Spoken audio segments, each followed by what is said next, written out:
Bandung bukan hanya dikenal karena keindahan kotanya, tetapi juga karena kekayaan rasa yang hidup dalam setiap sudut kulinernya.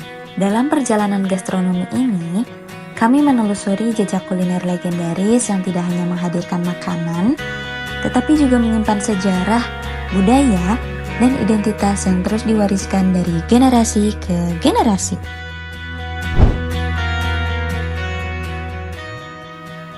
Saat ini kita akan menuju ke Soto Ojolali.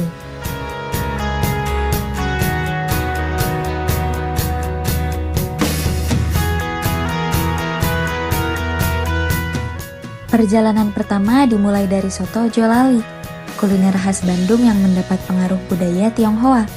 Terlihat dari penggunaan kacang kedelai dan lobak, keistimewaan soto ini terletak pada teknik memasaknya yang masih menggunakan kayu bakar, sehingga menghasilkan aroma khas dan suhu yang stabil. Perpaduan daging sapi dan lobak menciptakan rasa gurih sekaligus segar. Bahan bakunya berasal dari supplier lokal Bandung, sementara sebagian besar beras diproduksi sendiri dari Garut. Ini menunjukkan hubungan erat antara kuliner dan sumber daya daerah. Berawal dari pedagang pikul di kawasan Tegalega pada tahun 1939, Soto Ojolali kini berkembang menjadi beberapa cabang. Penyajiannya identik dengan nasi yang langsung dicampur ke dalam soto. Meskipun sekarang dapat disesuaikan dengan selera pelanggan, logo berdasi yang digunakan melambangkan bahwa kuliner ini dapat dinikmati oleh berbagai kalangan.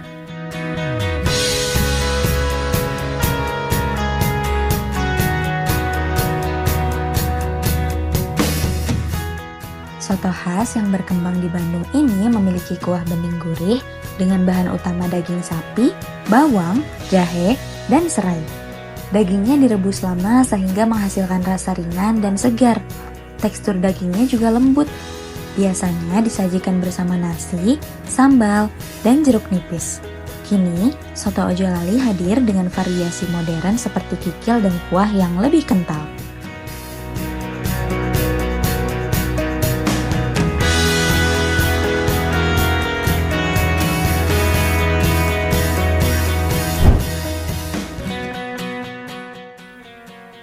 Perjalanan berlanjut ke mie kocok Mang Dadeng, salah satu kuliner khas Bandung yang juga dipengaruhi budaya Tionghoa melalui penggunaan mie. Berdiri sejak tahun 1953, usaha ini telah diwariskan hingga generasi ketiga dengan resep yang tetap dipertahankan. Proses memasaknya masih menggunakan arang dan peralatan tradisional. Kuahnya dibuat dari rebusan tulang selama minimal 3 jam, sehingga menghasilkan rasa gurih dan kaya. Hidangan ini disajikan dengan mie, tauge, kikil, serta tambahan seperti sumsum atau sup kaki untuk varian spesial. Penyajiannya dilengkapi kerupuk kulit dan jeruk nipis segar agar rasanya semakin seimbang. Mie kocok ini dianjurkan dinikmati langsung di tempat karena cita rasanya akan berbeda jika dibawa pulang. Kuliner ini mencerminkan tradisi dan kehangatan budaya makan masyarakat Bandung.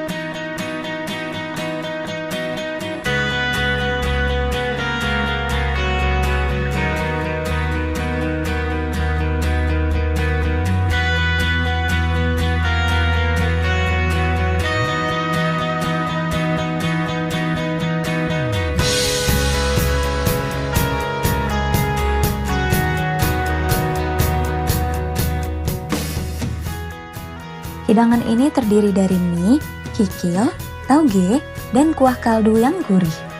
Mie dikocok sebelum disiram kuah panas sehingga menghasilkan tekstur kenyal dan lembut. Disajikan dengan bawang goreng dan seledri, mie kocok ini menjadi ikon kuliner Bandung dan terus berkembang dengan berbagai topping modern.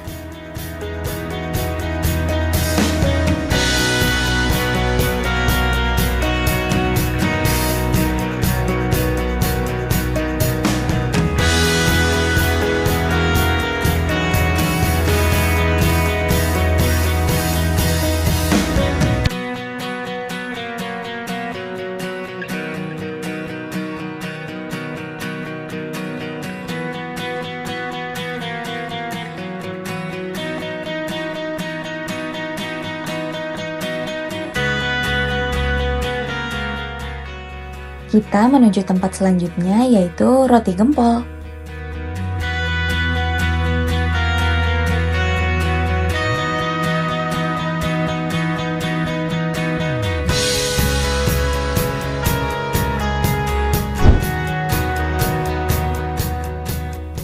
Selanjutnya, kami mengunjungi roti gempol yang telah berdiri sejak tahun 1958.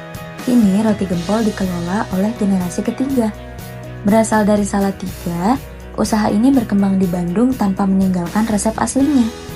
Bahan yang digunakan berupa tepung terigu pilihan, susu, dan tanpa tambahan pengawet sehingga rasa alaminya tetap terjaga. Proses pembuatannya yang dahulu manual, kini dibantu oleh mesin.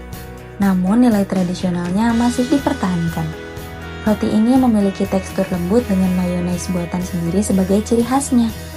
Disajikan hangat dengan berbagai topping seperti keju, srikaya, stroberi, ataupun varian topping lainnya.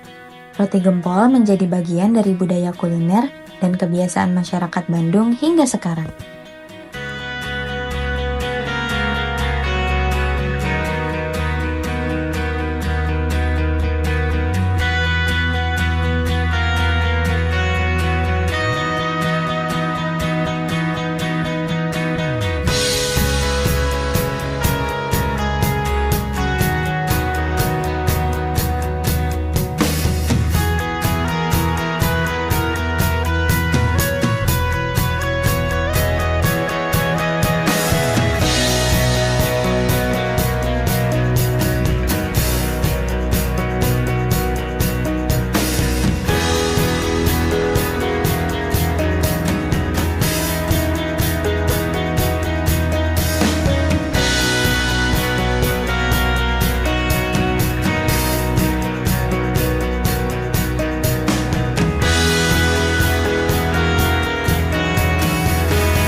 Roti legendaris dengan cita rasa manis dan gurih.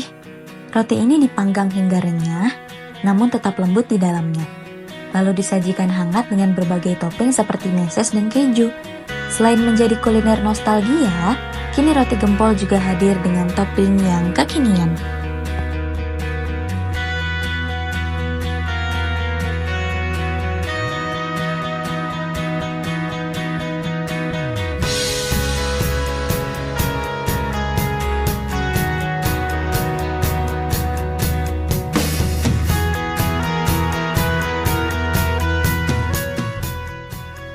Setelah dari roti gempol, kita menuju ke toko kue Sari-Sari.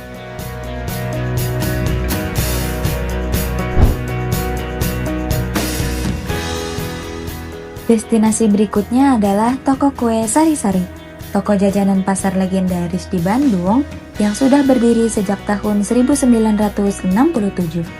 Kualitas jajanan di tempat ini didukung oleh supplier lokal yang memasok bahan baku segar setiap harinya.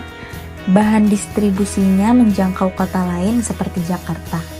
Berbagai kue tradisional seperti nagasari, sagu, dan jajanan klasik lainnya masih dipertahankan hingga saat ini. Hal tersebut menunjukkan bahwa gastronomi tidak hanya berkaitan dengan makanan, tetapi juga dengan sistem dan orang-orang yang menjaga keberlangsungannya.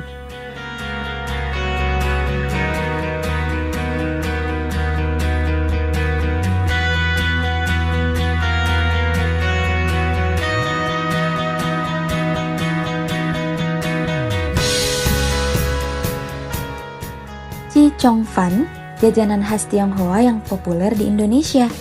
Terbuat dari tepung beras dengan isian bengkoang dan bawang, makanan ini memiliki rasa gurih, sedikit manis, dengan tekstur lembut dan kenyal. Disajikan bersama saus dan taburan bawang.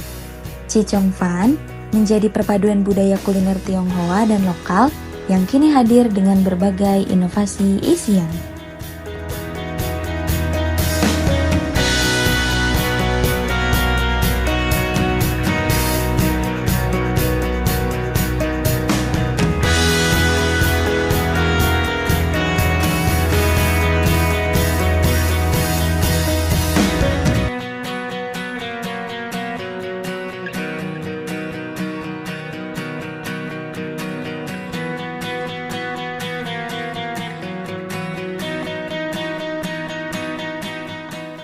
Menuju destinasi terakhir yaitu es campur Pak Oyen.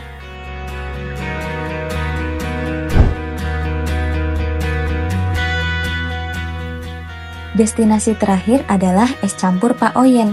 Sejak tahun 1980, kuliner ini menjadi bagian dari identitas kuliner Bandung. Berawal dari gerobak keliling, kini berkembang menjadi kios tetap dan beberapa cabang yang dikelola oleh generasi penerus. Keunikannya terletak pada bahan baku yang sebagian besar diproduksi sendiri, mulai dari sirup gula, kelapa, dan isian lainnya. Semua bahan diolah terlebih dahulu di rumah sebelum akhirnya diracik di tempat penjualan. Terdapat beberapa bahan baku yang tidak berasal dari kota Bandung, seperti kolang-kaling dan buah nangka. Penyajiannya masih mempertahankan peralatan tradisional, termasuk mangkuk jadul yang menjadi ciri khas. Rasanya manis dan segar dengan karakter gula yang berbeda dari es campur pada umumnya. Untuk menikmatinya, es campur perlu diaduk terlebih dahulu agar seluruh rasa dapat menyatu.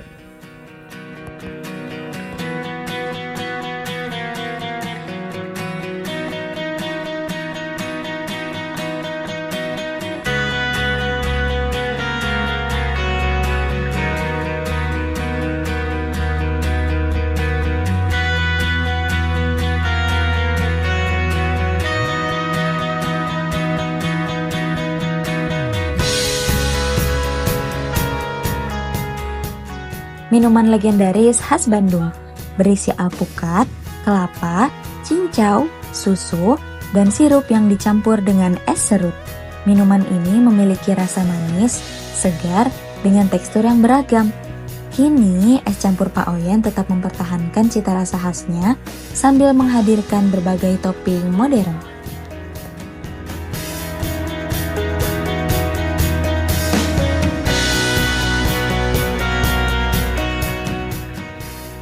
Melalui perjalanan ini, dapat dipahami bahwa gastronomi bukan sekedar tentang rasa, tetapi juga tentang sejarah, bahan, teknik, budaya, serta cerita manusia di baliknya. Setiap hidangan menyimpan cerita yang tidak hanya untuk dinikmati, tetapi juga untuk diwariskan. Meanwhile, 3 down 3 Mie kocok Mang Dadek. down yang kedua 3. roti gempol destinasi 3 down kenyang udah nggak ada energi 3 sari-sari destinasi 4 down 1, 2, 3. Desin. es Pak Oyen destinasi 5 1 2 3 es Pak Oyen destinasi 5